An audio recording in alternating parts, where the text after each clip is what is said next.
காஞ்சிபுரம் மாவட்டம் உத்திரமேரூரில் 200க்கும் மேற்பட்ட மாணவிகள் 30 திருப்பாவை பாசுரம் பாடல்களுக்கு 1 மணி நேரம் 15 நிமிடங்கள் தொடர்ந்து நடனமாடி உலக சாதனை படைத்தனர்.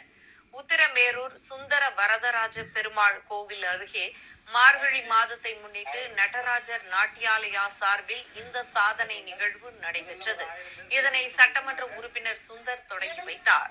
இந்த நிகழ்ச்சியில் கலந்து கொண்ட 200க்கும் மேற்பட்ட மாணவிகள் திருப்பாவை பாடல்களுக்கு தொடர்ந்து 1 மணி நேரம் 15 நிமிடங்கள் இடைவிடாது நடனமாடி அசத்தினர்.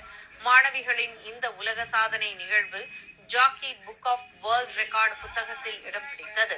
பின்னர் மாணவிகள் அனைவருக்கும் உலக சாதனைக்கான சான்றிதழ்களை அந்த அமைப்பின் நிர்வாகிகள் வழங்கினர்.